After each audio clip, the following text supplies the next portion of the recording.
अब हम लोग बात कर लेते हैं इंटरस्टिशियल कंपाउंड। इंटरस्टिशियल कंपाउंड क्या होते हैं?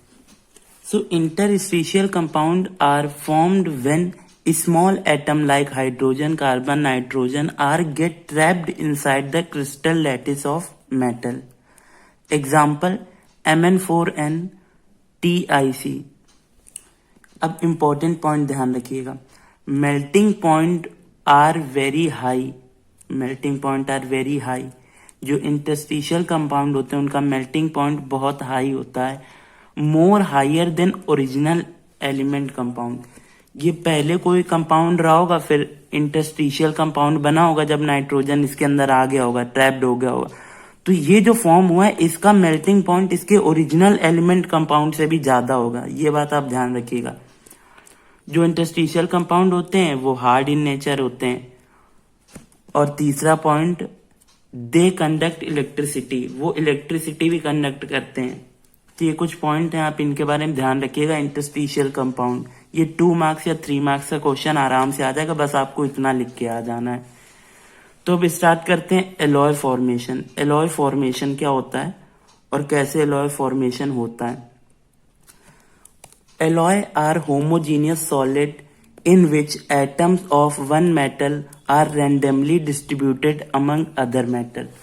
ये डेफिनेशन आप एक बार और पढ़िए और ध्यान रखिएगा। Alloy are homogeneous solids in which atom of one metal are randomly distributed among other metals.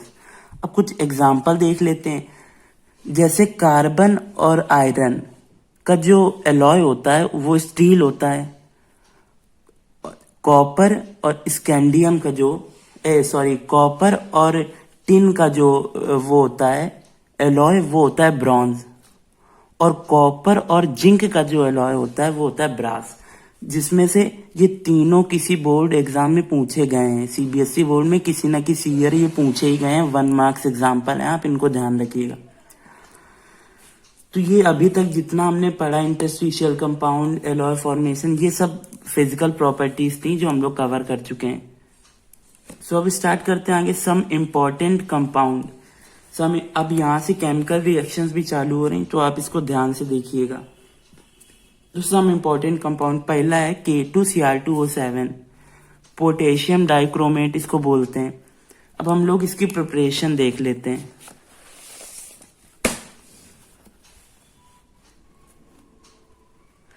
ये रिएक्शन बोर्ड एग्जाम में पूछी गई है, तो इसको आप ध्यान से 1-2 बार प्रैक्टिस कर लीजिए कॉपी में, आपको ये याद हो जाएगी।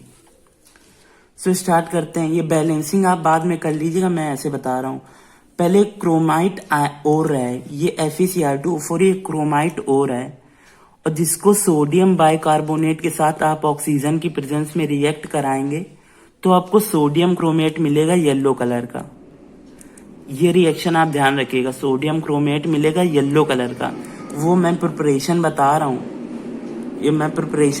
हूँ, K2Cr2O7 की। ये पूरी रिएक्शन इधर तक उसकी प्रिपरेशन ही है, आप इसको 1-2 बार प्रैक्टिस कर लीजिएगा।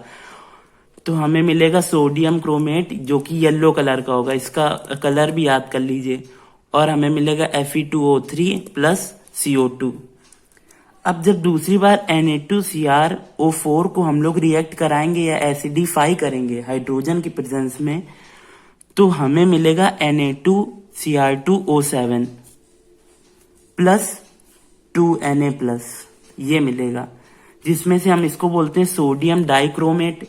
ये था सोडियम क्रोमेट, ये था सोडियम डाइक्रोमेट। ये होता है ऑरेंज कलर का।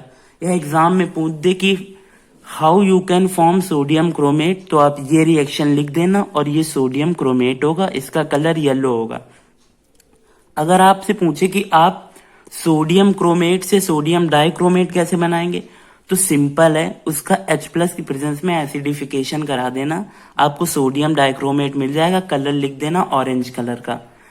अब उसके बाद जब सोडियम डाइक्रोमेट को आप KCl के साथ रिएक्ट कराओगे, पोटेशियम क्लोराइड के साथ रिएक्ट कराओगे, तो आपके पास फाइनल प्रोडक्ट मिल जाएगा आपको K2Cr2O7 प्लस 2NaCl, जिसमें से फाइनल प्रोडक्ट हमारा ये होगा और हमें यही फॉर्म करना था। तो आपसे बोर्ड में अगर प्रिपरेशन पूछी जाए K2Cr2O7 की, तो आप ये पूरा लिख के आ जाना। आपको पूरा 3 या 4 जितने नंबर का होगा फुल मार्क्स मिलेंगे। बस याद रखिए आप कलर भी लिख दीजिएगा, और ये 1 मार्क्स में कलर पूछे भी गए हैं। तो अब आप लोग इस बार एक रिएक्शन को मतलब इस रिएक्शन को देख लीजिए, बाकी फिर हम दूसरी रिएक्शन करेंगे। और फिर इस रिएक्शन के सम इम्पोर्टेंट पॉइंट देख लीजिए। How to change chromate to dichromate and vice versa. अगर हमें क्रोमेट को डाइक्रोमेट में चेंज करना है तो हमें क्या करना पड़ेगा, क्रोमेट को H+ दे दो, एसिडिफाई करा दो, वो डाइक्रोमेट अपने आप बना लेगा। और अगर डाइक्रोमेट से क्रोमेट बनाना है तो OH- दे दो, वो क्रोमेट बना लेगा। तो ये रिएक्शन इंपॉर्टेंट है, आप लोग ध्यान रखिएगा। अब नोट इसमें आता है, sodium and potassium dichromate are strong oxidizing agent. जो सोडियम और पोटेशियम डाइक्रोमेट होते हैं वो स्ट्रॉन्ग ऑक्सीडाइजिंग एजेंट होते हैं। अगर आपने सोडियम पोटेशियम डाइक्रोमेट यूज कर लिया तो ये किसी भी कंपाउंड को आसानी से ऑक्सीडाइज कर देंगे। तो इंपॉर्टेंट रिएक्शन विद डाइक्रोमेट। अब हम लोग देख लेते हैं important reactions with dichromate ion. ये एक डाइक्रोमेट आयन है। आप इसकी रिएक्शन I- के साथ कराओगे तो ये आपको I2 दे देगा। हाइड्रोजन सल्फाइड के साथ कराओगे तो सल्फाइड दे देगा।